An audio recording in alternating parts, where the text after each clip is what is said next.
Welcome to I Am the Cute One, the most chaotic school dance in the podcast universe. Let's spike the punch, grind to usher, and talk about our favorite topic, ourselves.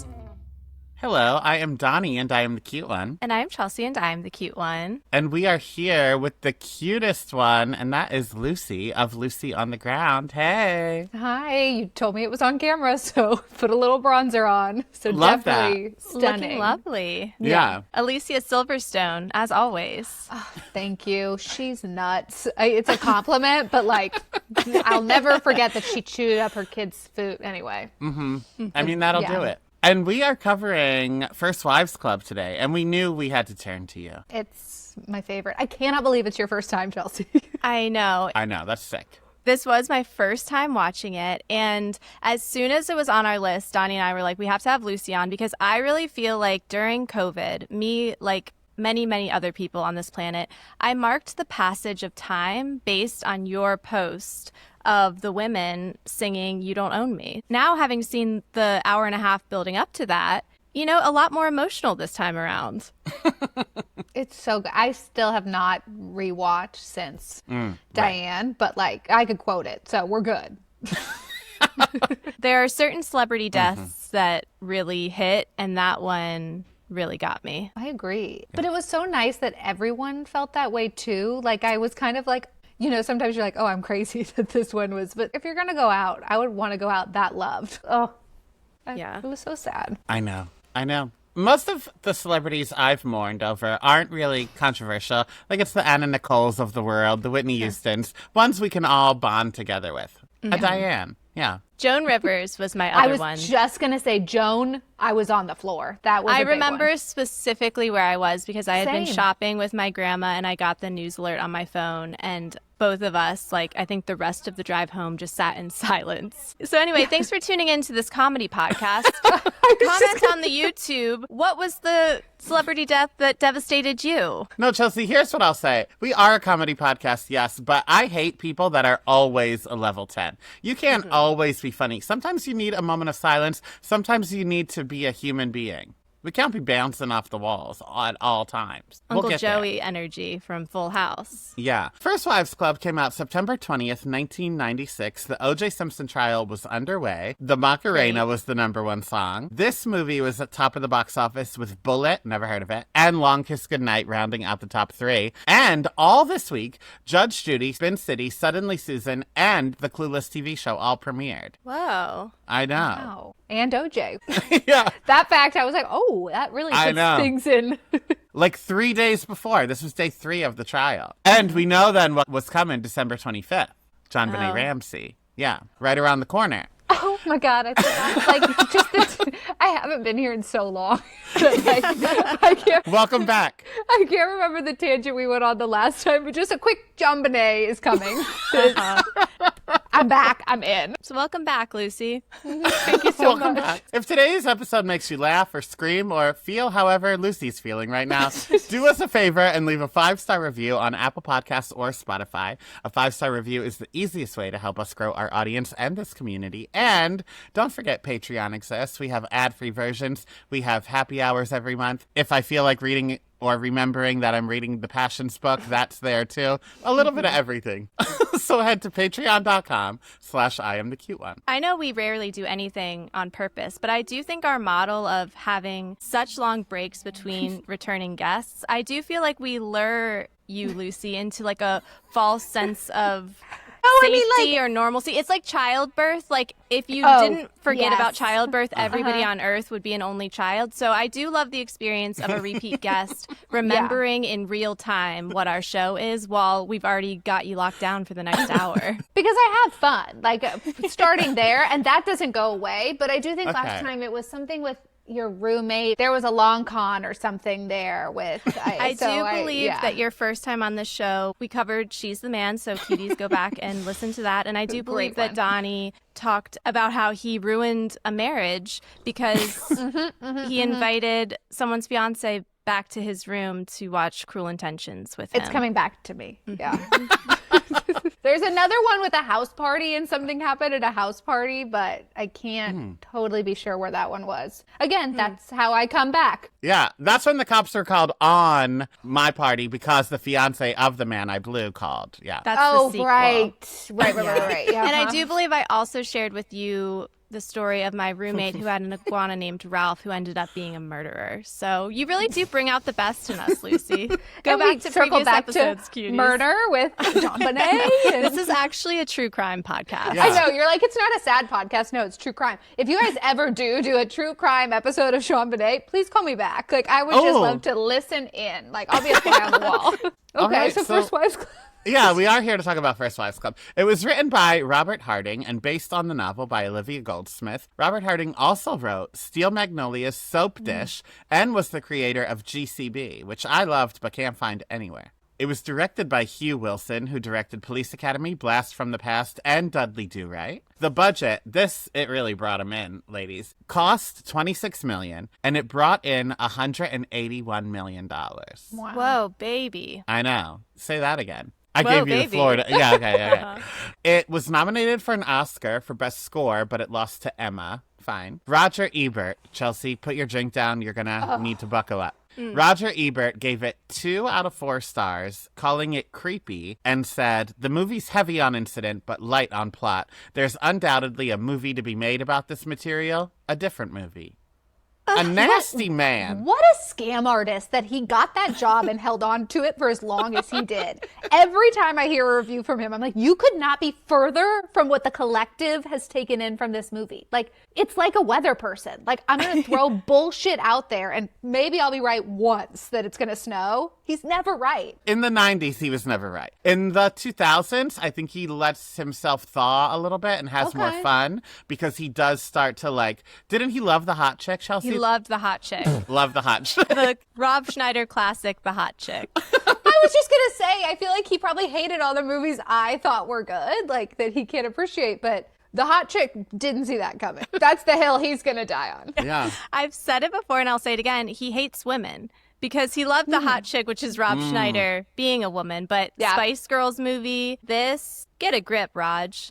Get a grip. All right, for taglines, we're going to announce the real ones, but first, we're going to make some up and see if ours are better than the real ones. So the one I've come prepared with, every week I say this is my best work, but this You really do. is my best work. This one is, they lost their husbands, they found themselves. Oh, that's a That good is one. really good. That is a really good one. Mine is first comes love, then comes revenge. Okay, cute. Mine was revenge too. Mine was revenge is more fun with friends. Oh, I love that. Love that one. I think Donnie's is a little misleading that there's no crime involved. Like they're not doing anything illegal. They're like, we found ourselves. Like they're just bonding. It's like, no. No, it's not misleading. It's just nobody's business, Lucy. Nobody's business yet. Okay, the real ones are worse than all 3 of ours. The first one is getting even. Okay. Sure. That's it. Period. Short and sweet. Okay, this one is just a line from the movie. Don't get mad, get everything. I It's a like great that. line. This is crazy. The 3 leads wanted to make a sequel, but the studio told them the success of the first movie was an accident and they wanted to end on a high note. Again, I have to repeat, it cost $26 million to make and brought in $181 million. Even if it was an accident, You just do it again. yeah, Like, if you make half of what you brought in, that is still $90 million. And I'm sorry, take a look around. What are we not What are we giving holding a out sequel for? to Yeah. Right. these days? Exactly. And they talked about it like all the time that they like were always looking at scripts, like workshopping things. Like every time any of one of them was interviewed, they were like, yeah, we do it. And now here we are.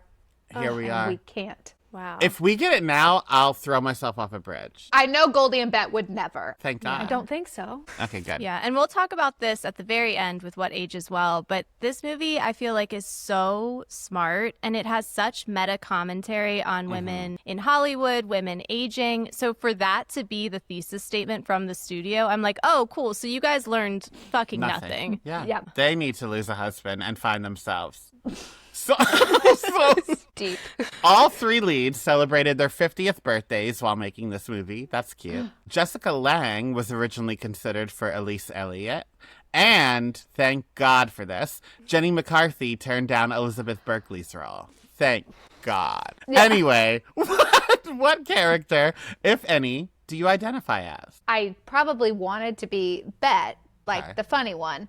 Yeah. And when Diane died, I, just thinking about it so much. She's the anchor of that group. She brings everybody back together. She's a little frazzled, which is kind of my MO. Like, I'm going to get it done, but I'm going to panic first. And like the mother, like me and my mom are very like that. Like, did you just insult me? Or was that like, in the best way, in the most like, she's just my shadow. Like, we're together all the time. And I don't know. I think it's the frazzled one. I get Yeah, it. retweet everything you just said. I do pretend to be a bad bitch on this podcast, but I also am a perpetual people pleaser in my own Yeah. family dynamics. So I very much vibed with her.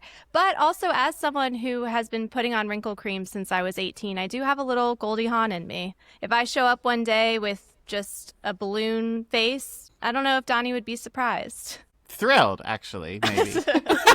Totally different reaction. I think I'm Eduardo because I, too, am not good at interior design either, and I'm always down for a plot. If someone wants to get me roped into bringing down someone, let's do it. All right, Lucy, we're going to give you 1 minute on the clock to give us a synopsis of this wonderful film. This film is about friendship. It's about finding yourself again in a second chapter of life. I have loved this movie since I was 5. Like, I got it for my 5th Christmas. So I have loved this forever. But I feel like you can't understand this movie until you're married, until you're older, until you've hit a couple life events, which I think these 3 actresses bring to life in divorce, in reconciliation, in cheating, in their relationship with their parents, themselves, drinking. Foundation of female friendship is so important. It builds throughout the movie, and then their goals change at the end, and they realize revenge isn't the end goal. They can do something bigger with this, and they still got revenge, which I appreciate, because I would have hated to lose the through line of that, because they deserved it. And women can do everything, including ruin the workplace. And that's what I think they do beautifully. Amen. Which the New York Times posted a picture of 9 to 5 with that. They should have posted this. I've seen multiple iterations. People Okay. have been all over. But now New York Post did something else today about the plight of men right now. Like, why are men suffering? And I was like, I think they're doubling down. It sounds like Why it. are men suffering? Oh, Why? boy. Yeah. People were like, do you how much time do you have? The male loneliness epidemic strikes again. Like, look at what these men did to these women and got away with. Like, I know. you deserve what you got, not you, Donnie. Thank you. I deserve what I get, too. Back to that episode about Cruel Intentions. But obviously, she deserved what there Yeah, was everybody gets multiple that. storylines at play there. When you have a bad pitch for a fundraiser, you get what you get, and what you get is Donnie blowing your husband. I Thank wouldn't you. even remember the fundraiser part. Oh, she wanted to dress up as sheep. Okay, I'll tell you from the beginning. Not the beginning. Okay. She wanted some of the drama club to dress up as sheep and hide in different classrooms. She wanted to dress up as Little Bo Peep. And if she went into your classroom and found a sheep that she already knew what classrooms they were hiding in, then the people in the class had to pay. But like the people in the class didn't sign up for this. They just had some weirdo dressed as a sheep hiding in the back of the room. And then here comes another weirdo asking for money. That's a terrible idea. Awful. And so you blew her husband. Just a fiance. I would never to a husband. Oh. In 1969, the same year as Woodstock, Annie, Brenda, Cynthia, and Elise graduate from college, and to celebrate, Cynthia buys them all matching necklaces. They're officially bound by friendship, love, and jewelry, and they promise to always be there for each other, but that doesn't exactly prove to be the case, and in 1995, when Cynthia's ex-husband marries another woman, she puts on her best fur, drinks her best liquor, and performs her best dive off of her balcony. Not before Did you write nailing- this, or is this the back of the VHS? No, this is me. This is Oh, me. I was like, damn. But not before mailing letters to her 3 besties. That first present day scene with Rizzo crying, drinking, I literally was like, I didn't realize she was in this. I don't remember her in the dance from Lucy's stories. And I was like, I'm all in. And then I gasped. There's a reason for that. Yeah, it was very Jenna from Forrest Gump. And so I was like, oh, here we go again. But she did what Jenna didn't do. Wait, how? What? You know that scene where Jenny's on drugs on New Year's. Oh. It haunts me. She gets up on that balcony with those like big stilettos so she can like feel the wind in her hair. Same vibes. So did you think Rizzo wasn't gonna die? Yeah, when she walked out, I was like, oh, very Forrest Gump. Like making little jokes to myself as I do, like, oh, Yeah. hope it turns out better than Jenna. And it didn't. But when the narrator said she puts her best foot forward with everything, or she knows what she wants and she goes after it, I was like, oh no. First, I thought you were funny. saying Cynthia was Forrest Gump coded, and I was like, I didn't pick up on that. I was so confused. Yeah. Sorry, sometimes I do start a sentence from the middle because I just assume everybody's in my brain, but nobody's in my brain, not even me. I think about that woman on the elliptical a lot. Yes. Like, who just is like waving at her in a park suite, and then like she watched it. Maybe she should have come to the party at the very end and been like, I'm doing okay. Like, I don't know. Like, I just think like, that was Thanks for traumatic giving me the her. support I need. Yeah. And I know Cynthia has checked out at this point, so you don't really need to think about other people's feelings in your last minute on Earth, but maybe waving back was tough. Oh, no. Because then you're acknowledging, I see you and I'm doing it anyway. Yeah. Also, I need to talk about the logistics and science of Rizzo wouldn't have seen her through the window. It was daytime. Lucy, I need to ask you a question. And now it's time, cuties, for the segment. Get out your bingo cards. We have a guest, which means, once again, Donnie is going to ask a question until he gets the answer he wants, which just isn't how windows work. But please No, Chelsea, proceed. actually, I was at dinner this week, and people flat out, I didn't even ask them. They both turned to me and said, Chelsea's wrong about windows. Okay. Okay, I need This names is and a Instagram segment. accounts. This is a segment. Chelsea's wrong about Windows.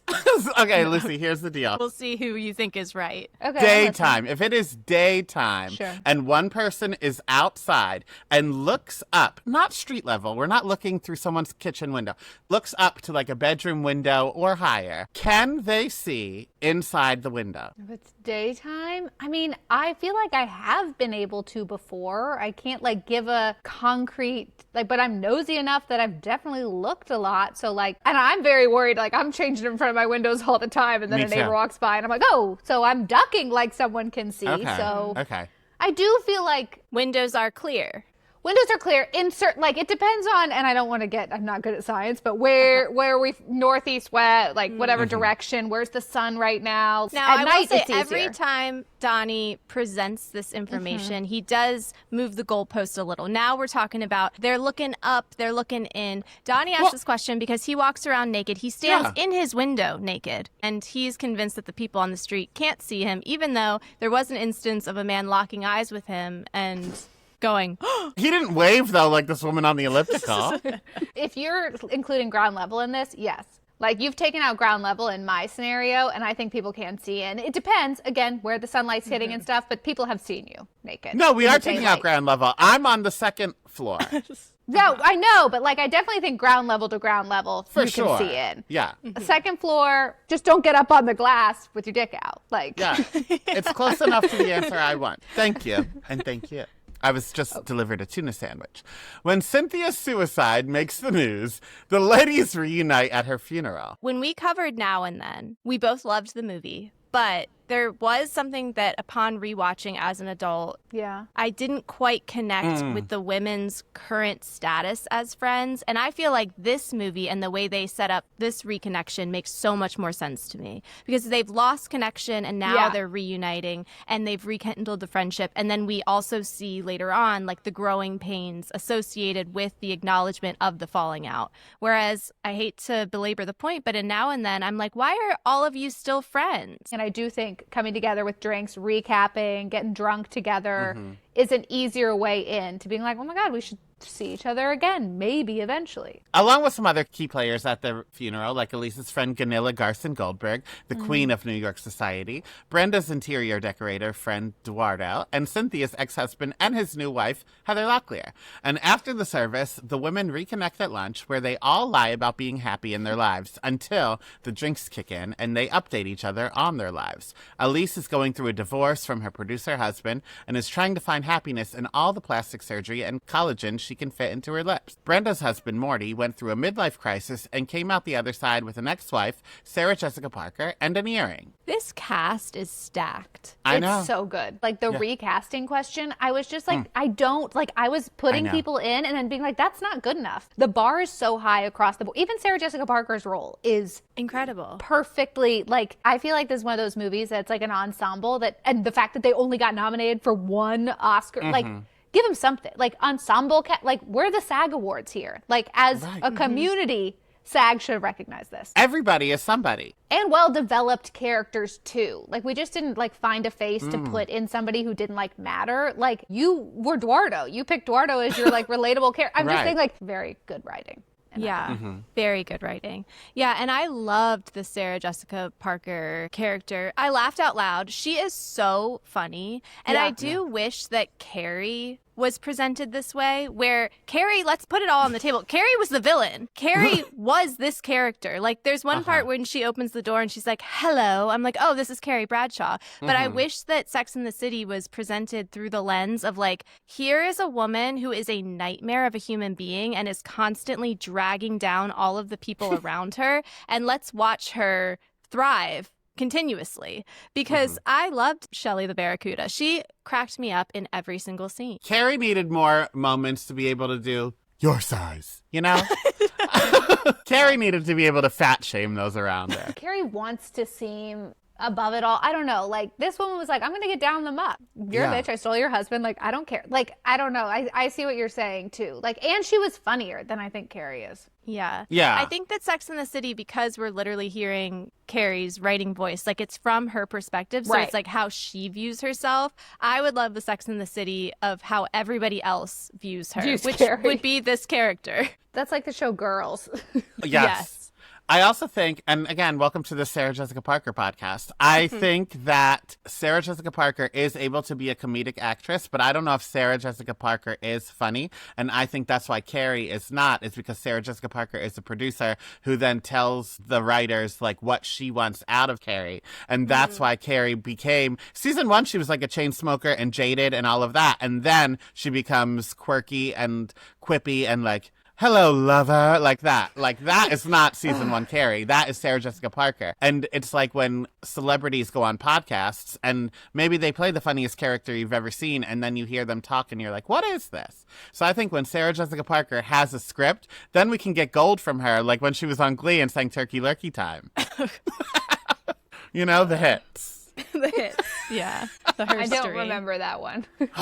I'll send it to you immediately. It's Okay, a Thanksgiving episode, so you can watch it this month. Like what you're hearing? Head to patreon.com/IamTheCuteOne for more. There you can find uncut, unedited, and unhinged video and audio footage of current episodes. That's patreon.com/IamTheCuteOne. See you there.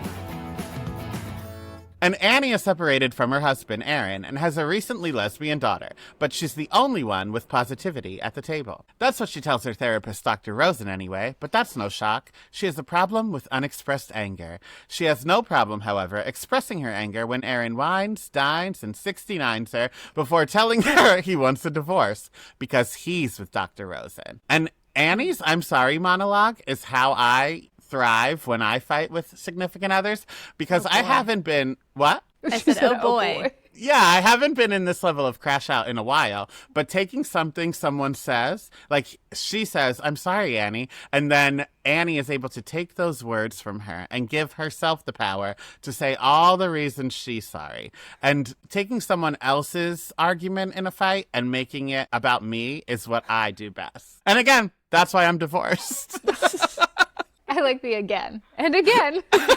Dr. Rosen is one of the most underrated villains in cinema. I also attribute that to the villain in You've Got Mail for me, is the woman who does the book tour and she takes her little children's book to Fox Books and doesn't say anything. I think about her a lot too. And I think like Dr. Rosen, like we brushed past her really quickly, but I don't know. It's wild behavior. Like, where is HIPAA? Or is this just because it's the 90s? Like, now in this day and age, you can't recreate this movie because you'd call like an employer of some sort or something. Like her license is revoked for this. Like you can't 100%. do this. No, that would be the end of my I'm sorry monologue. And I'm sorry, I'm going to report your license. Enjoy unemployment. Annie's revenge tour could have been wrapped up very quickly. I don't know if that would have hurt Aaron, who, that actor, I did not like before. I knew something was up with that man. Oh. So seeing him, yes, my mom says I used to like, if Seventh Heaven was ever on, I was like, I don't want to watch this. I was always on to him. So him in this movie, he's just extra sleazy and sleeping with her, and it's just so sad. She really thinks they're getting back together. I know. It's I know. Annie is a sad character, but then she evolved. That's what we want Yeah. for her. Yeah. Annie isn't the only one angry. Elise's ex-husband wants alimony, and for all the gifts he's given her to be sold, with those profits split 50-50. And if that wasn't enough, Elise gets cast in her first hagsploitation role, Monique's mother, a grotesque, wrinkly woman in a wheelchair, while Brenda's ex-husband's business is thriving while she struggles financially. And I'm not sure how slow the mail moves, but with a funeral fully planned and executed, and at least one day after, the letters from Cynthia finally arrive, and all three women realize they need to stay in each other's lives. These letters. Yeah? I know that this is a catalyst for the plot. I know that it is what reunites these friends and brings them back together. But this was unhinged behavior from Rizzo. Maybe manipulative, but at one point she says, I wish I still had our friendship. Perhaps Gil isn't the problem. Perhaps loneliness is. I'm like, is this a suicide note or just like manipulation and It's guilt? a guilt. Yeah. This is the original 13 Reasons Why. Yeah, I'm surprised Annie handled this as well as she did, honestly. Right? Yeah. Brenda and Elise are like, oh my God, this is very depressing. It is sad that that's what did it. Like, she has all Yeah. this money, like, had this husband, but you're like thinking of your college friends who you have not talked to. It's 30 years. She obviously had their addresses. Right. So maybe- Updated address. Yeah. Are they getting Right. Christmas cards? That crisis center at the end, I think that I would be one of the people getting the services if I received a letter like that. Yeah, No. I know. Say. I would be vilifying her immediately. Like, well, you had my address and you never sent me a letter before this. Because if I were to process that I could have possibly been a reason why, that would not sit well with me. So I would need to make it her fault. Well, Yeah. I hope you don't get a letter. And her poor maid that she like gives the jewelry to. I know. Like no one follows up with her. If it was me, I would have taken those jewels, sold them, Sold and 'em. moved. Yeah. It is very girls, very main character energy for the three women who haven't talked to this woman in 30 years to be the face of the organization, to be like, this impacted us the most. This loss was the hardest on us, really.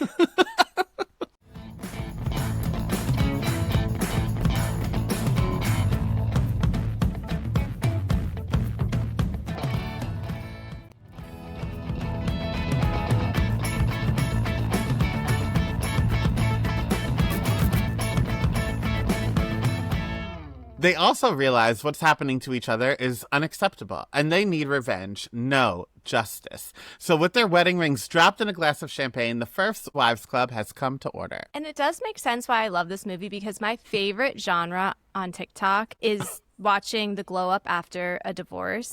Like, if I can catch somebody day one of them in their car crying, they've just discovered their husband has been cheating, left them, I will hit follow immediately, because I love watching them age backwards and eventually getting to the place where they're showing everybody like their new carpentry hobby that they've picked up along the way, because they have like so much brain space to have hobbies now that they're not like taking care of their man child. So this movie is just very that. When do you think I'll have mine? You've had your glow up. I just wanted to hear it. The first step is gathering information, so Annie decides to bring in her lesbian daughter as a spy, which, by the way, I didn't bother to learn this woman's name the entire movie. Lesbian daughter is what she'll be referred to until the end of this episode. And instead of calling her, the three women visit her at a gay bar, and with the lesbian daughter on board, she applies for a part-time job at her father's advertising firm, where she learns that his partners are selling their shares. Brenda's also busy getting information. At her son's bar mitzvah, her Sicilian uncle offers to kill Morty, and while that's not necessary, Uncle Carmine does tell Brenda that Morty's business began by selling stolen merchandise. I find mafia family connections fascinating. Like, just like a casual offer of a hit. Like, what a generous man. He just comes in and he's like, Annie, do you need anything? Like, he would give it to Annie or Elise. Like, Yeah. what a guy. You know, sure, Yeah. criminal. Okay. Yeah, I follow a lot of Broadway performers on Instagram, and a lot, they always like to bitch about, and I get it, but they like to bitch about, like, this is my job. I sing and dance and act for a living. Like, I'm not going to do it for free. You shouldn't be asking your Broadway performer friends to do it for free. I'm not going to sing at your wedding for free. I'm not going to sing at your birthday for free. And I get it. It is your source of income. So for Carmine to offer, that's beautiful. And it's beautiful that these women in the movie, they are feeling empowered enough to say thank you for that offer, but we're going to do revenge our on way. our own. Yeah, sisters doing it for themselves. Because she still loves Morty. Like, Yeah. that's what's sweet about Morty. Like, and I do feel like, okay, so he kind of had criminal ties, but I couldn't tell if he still had some underlying, like, and maybe because I watched it so often as a kid that I never caught on to, like, his current day, like, issues, how she got the business and stuff. So Morty's not bad, though, now, or is he? Right. Like, he started bad. So Uncle Carmine owns him, or she just is going to release this information? Like, what's the time lapse on this? Like, isn't he out of the window of, like, what's that called? Statute of Reciprocity or limitations. whatever. Yeah, Yeah, I always say statute of- reciprocity. It's never the right word. Statute of limitations. Like, can she really hold this over his head? But I also love that like, kind of makes her more attractive to him. He's like, I'm kind of turned on now that you're bossing me around, and here reunited. It is a sexy thing. Excuse me. That was the tuna fish. Brenda and the girls want proof of the Jesus. fraud, and they know there's just proof to be found in Morty's new penthouse with Sarah Jessica Parker. So they put together an Ocean's 11 team. Ganilla invites Sarah Jessica Parker over to a luncheon where she tells her she must hire Eduardo as an interior designer. And while he gets them out of the penthouse for an hour, our girls break in to look for files and find them. But not before Marty and Sarah Jessica Parker return. And so the ladies escape by going on the terrace and riding down a window cleaner's elevator past Ellis Gray's window as she's getting her back blown out. Now, I would simply Cynthia myself if this was my option, because I'm not going down that elevator. No, that was pretty crazy. We've recently been talking about what movies would translate well into A Disney ride, rides, yeah. and this is just the Tower of Terror. Yes. Well, I love that that's a theme. What movies would translate to Disney? First Wives Club. Welcome to the First Wives Club ride at Disney. The little seatbelt that pulls up makes it look Yeah. like in the photo that you have like a little white pantsuit on. Yeah. And, you know, you could get into your theory of it's daytime and can you see into these windows or not? Oh, right. Well, no, they were one-on-one. Like you said, know, but ground they level, were close you can. to the glass. They were close to the Yes. glass. I think Yeah. that matters. It does.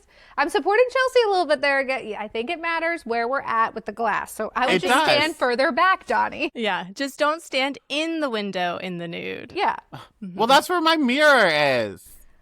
For her part, Elise is doing exactly what her ex's lawyer suggested, liquidating all joint assets, starting with all the gifts she's ever given him until his office, home, vacation house, and garage are all cleared out.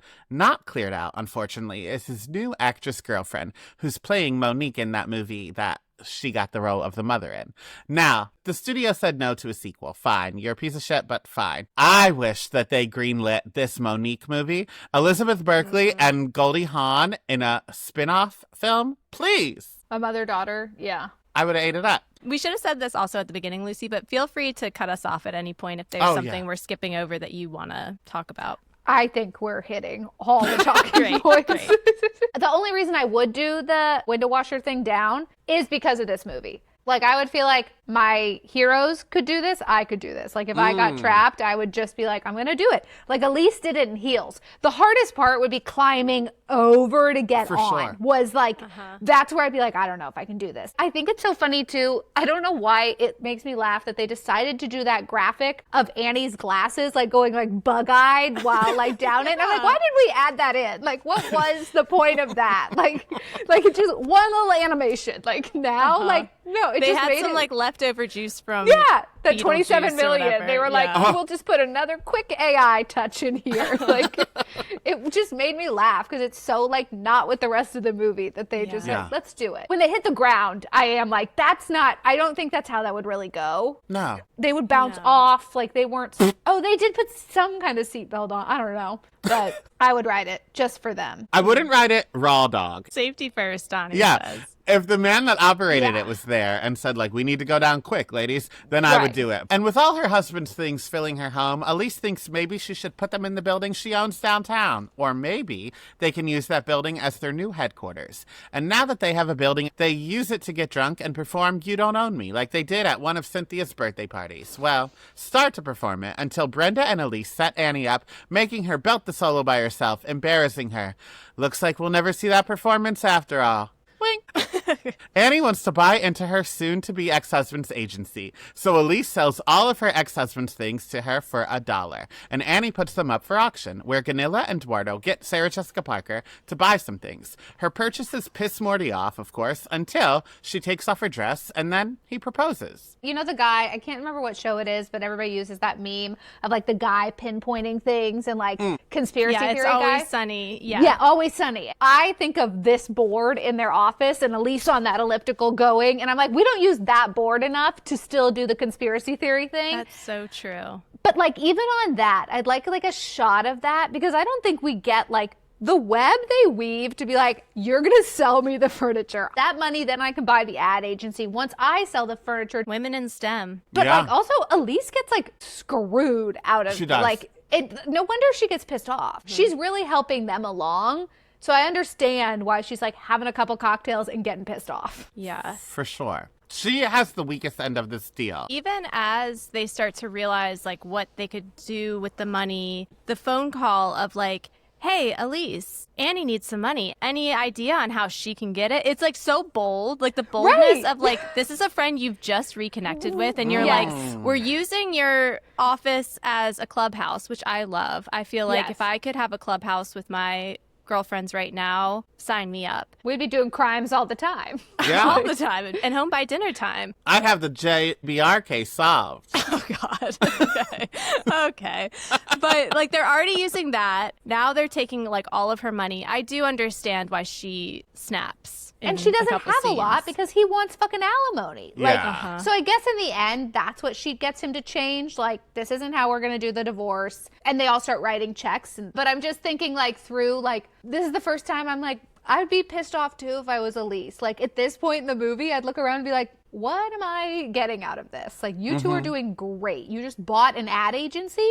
You own your ex-husband's business now. We're not playing the same game. So I'm glad And they figured that spoiler out. alert, what she ends up doing to get her revenge, she does on her own. Yeah, they didn't help her with that. That wasn't part of the web that they No, weaved. Right. she cracked that code and was like, oh, I can figure this out. Yeah. With the plan underway for Aaron and Morty, Elise is upset that her ex will just be able to walk away from all this unscathed, and so she turns to alcohol, a lot of it. So Brenda pulls a Lynette Scavo, and this is a Patreon plug. We did just cover all of season 2 of Desperate Housewives.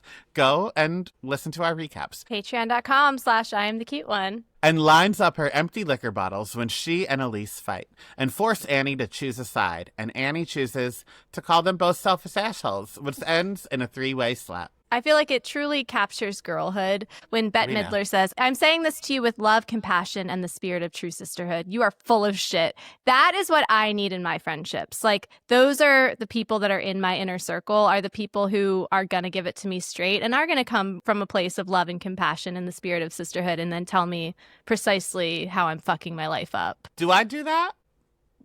Yes. Do I? I would say sometimes, I don't know if you're coming with love or compassion, but you're always coming With the truth. yeah, with the truth and the spirit of sisterhood. Like when we went to the Beyond the Blinds show to see Kelly and Troy, and you said, what are you wearing tonight? And I said, this. No, but that, I feel like mine is all aesthetic. Like I tell you, don't think about getting a short haircut. I tell you, don't wear tall tees. I tell you things like that. I tell you sometimes, great.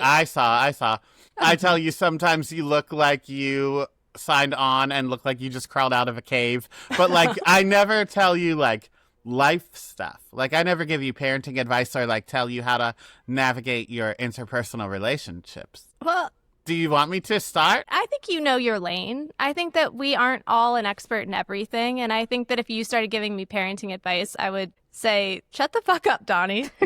I think you do a great job of Okay, I staying was in your asking, lane. am I doing enough? Yes, you're doing plenty.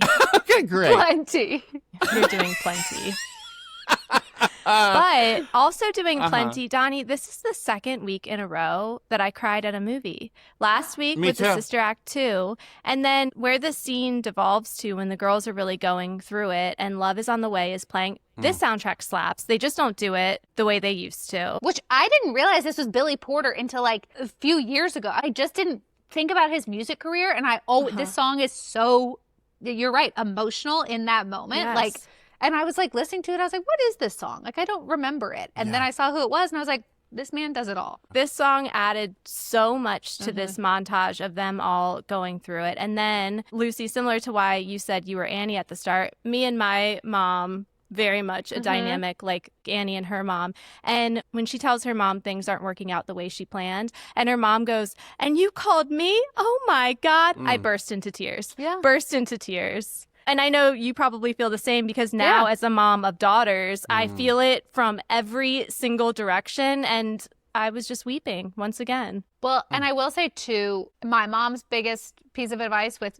girls and friendship, you shouldn't have 3. So that is like the problem, I think, of this movie. And they did have 4 at one point. 3 is a tough number. I think it's probably better in adulthood, like when you're all like in your own lanes and established and like the competition aspect isn't there anymore. But like you're going to pick a side, like someone's on someone's side. Oh. I cried too, Chelsea. Not this part, but I did cry at the end for You Don't Own Me. If next week, when we cover Life Size, makes us cry, I'm canceling the podcast. We're not in a headspace to talk publicly if we cry 3 weeks in a row. I think that's a great litmus test. If we cry at life size, we just pack it in, wrap it up. It's curtain call. I don't know. I'm thinking about the ending of Life Size now. I I'm know. Like, I don't know. She goes back to being a Barbie, doesn't she? Like She does. leaves. Yeah, and I might cry during Be a Star, for real. Oh, well, who could blame you? Extract that. If you cry during Be a Star, fine. Like, Okay. go for it. But I think Perfect. any other point, sure. Have you seen that movie, Chelsea? Never seen it. Annie's ready to call it quits because they've just become what society thinks of divorcees, 3 witches. But Brenda and Elise inform her the thing about witches, Chelsea knows, is they have powers for good and for evil. Yes, the First Wives Club can be used to handle their 3 men, but they can also expand it and help the world at large. But that'll come. First up, their men. So Morty's kidnapped and held in the First Wives Club offices by Brenda and Uncle Carmine, where they tell him Brenda will be taking over the company. Annie buys into Aaron's agency, and Elise befriends Elizabeth Berkley, where she learns she's 16. Luckily, this is Victor Garber's girlfriend and not Reverend Camden's, because that would hit a little too close to home to be comfortable. Right. 16's very alarming. And you know what, Lucy? It is, but that doesn't stop a lot of things from making that the age that people sleep with younger people. We've covered many, many things And where an that's the one adult they sleeps pick? with a 16-years-old. Yeah. Yeah. Once again, we're coming off of Desperate Housewives, where they will not let me forget that Gabby is a pedophile. It really is becoming a through line in a way that I am Yeah. not enjoying. I literally was texting Donnie throughout, just being like, "Oh my God, I love this movie. Oh my gosh, I'm crying. Oh my gosh, this is great." And then I said, "Oh my God, we've done it again. More pedophilia." But also, this is the same writer that wrote Soap Dish, so maybe a 16-year-old reveal is better than what else they'd give us. Sure. Did you Uh-huh. see that, Lucy? No. And now I'm The scared. big reveal at the end is Well, don't that tell her because I think she would Oh. love Soap Dish. You should watch Soap Dish. it doesn't age well. Well, it ages beautifully until the last 2 minutes, and then you're like, "Oh, that didn't need to be a thing at all." Great. Okay, yeah. But I So think you I'll would love love Soap it? Dish. Okay. Yeah, but we also have this podcast where every week we're covering movies that age terribly and beautifully at the same time, you know? So with all 3 men handled, they show up at the First Wives Club headquarters, where their ex-wives threaten them into paying for the building to be remodeled. Sisters are doing it for themselves. Elise drops out of the movie and stars in a Broadway play. And now that everyone has what they want, the women realize revenge isn't anything they need anymore. So they come up with something better. The Cynthia not Cynthia Bailey. The Cynthia Swan Griffin Crisis Center for Women. And Here's a fun fact. I didn't put it in trivia, but I learned it when I was looking up trivia. When Kathy Lee Gifford interviews the three women at the end, it was originally in the script supposed to end with Brenda making a joke that Kathy Lee Gifford's husband probably cheats on her. But from the time they filmed to when it came out, he did. And it came out in the tabloids, so then they cut that line out. So that's why, like, the end of that interview just ends so, like, abruptly and weird. Wow. Because originally Brenda's like, "Where's your husband?" And Kathy Lee Gifford's like, "Oh, he's with my son at a basketball game." And Brenda says, "That's what you think." That's honestly very generous of them to cut that. Like, Yeah. because Kathy Yeah. filmed it. True. She gave the okay. Damn. Yeah, I would have put it in the trailer if. Yeah, I would have put it as a teaser. They would have if made more that's than the luck. 180 million. Yeah.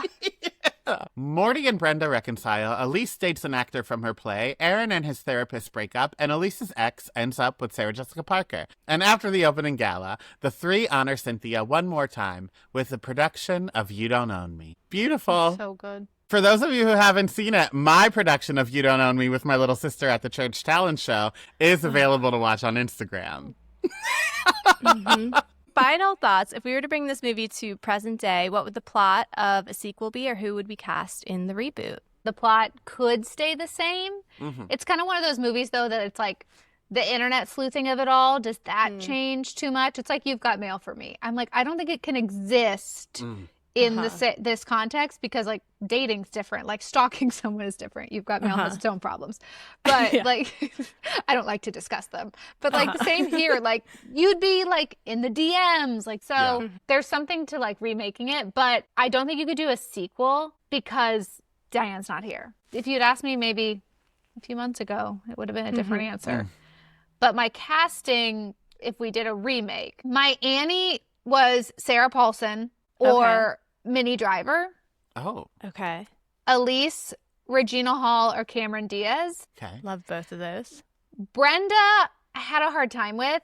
I don't know. I had like Sandra Bullock or Catherine Hahn or Julia Louis-Dreyfus, but it's very hard. Like, she's, I think, the hardest one to cast. Those are good ones. A great cast all around, yeah. I made it a sequel about Sarah Jessica Parker being now the age to be traded in for a younger model and having her navigate that realization that, like, she is now being usurped, in air quotes, by a younger version of herself. I love that. I gave Dr. Rosen a TV show because I think, you know, like Bad Teacher and all those ones about like women that are bad at their jobs. I think if we had a different client every week or a different patient every week, but then how she blurs the lines, not always sexual, but just gets involved in ways that she shouldn't. Okay, so like a female Dr. Phil. Yeah. Yeah. So, final thoughts. What about this movie aged well and what aged like blockbuster? I think compared to a lot of the movies we cover, this movie aged great. I loved the premise of women finding themselves. I feel like it just speaks to such a societal truth that their crisis was to open a crisis center, whereas men just have a midlife crisis. I feel like it really just speaks to that. Very supportive of her daughter being gay. I feel like the cast, except for Reverend Camden, of course, aged wonderfully. Again, the commentary on women aging and women in Hollywood. I think even like the drinking, I meant to say this too. My favorite line of the whole movie is like, I had guests and who? Guns N' Roses? Just how like Bette Midler goes, who? It's so like, I think that's like the best line. It's so like, I wonder if that was like off the cuff. But even that part, like, I don't know. And the plastic surgery of like Goldie Hawn, who's like stunning in the movie, but she's like, I'm still getting work done and stuff. Like, I think that'd be even more applicable now. Yeah. I don't know. Like, I think no notes. Yeah, I really feel like it aged so wonderfully. The two things I had is we had two really random comments about Japanese people, like really off the cuff. There was one where when she's coming through the office and taking all of his things, she has a throwaway line that both of these comments, not necessary at all. There's one where she goes like, and take the Japanese secretary too. We don't need that.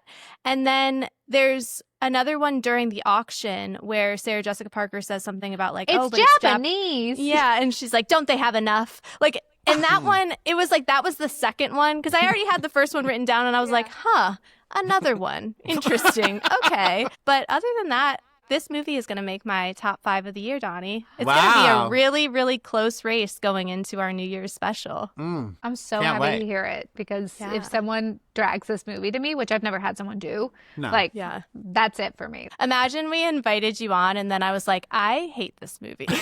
I think you did that with She's the Man. I don't think you liked it. We love Oh, She's okay. the There Man. was- We maybe just there's talk something shit about else. the things we love. Sure.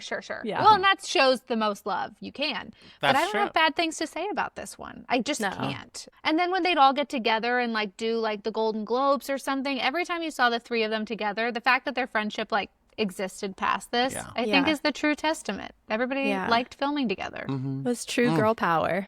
Love that. Lucy, thank you so much for coming. We wouldn't have wanted to cover this with anybody else. Let everyone know where they can follow you, where they can find you, how they can support you, everything.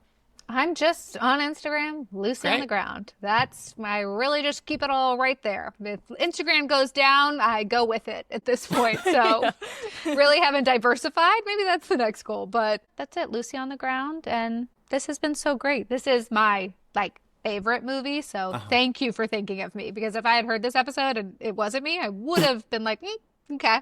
Send us a letter. Yeah. I would have sent you a no. letter. I would have sent you the Cynthia letter. Maybe loneliness is the problem here. Too soon. And next week, we already said it, but Life Size is now available on Disney Plus after however many years. They listened to my letters, and Life Size is available, so go watch that, and then come back next week where we talk about it. We will talk to you later. Love you like a sister. Bye. Bye. Thank you for listening to I Am the Cute One. If you want more, head to patreon.com/IamTheCuteOne for uncut, unedited, and unhinged video and audio footage of current episodes, as well as even more bonus content. And if you like what you heard, please be sure to leave a 5-star rating and subscribe to our show. And to help us grow this community of chaotic cuties, share an episode with a friend you think would pass the vibe check. And to see the madness, check out our YouTube channel, where video footage from all current episodes are posted weekly. You can follow me at Real Donnywood on Instagram and all other social media platforms. And if you want more of my personal brand of chaos, check me out at Oh No Chels. Talk to you later. Love you like a sister.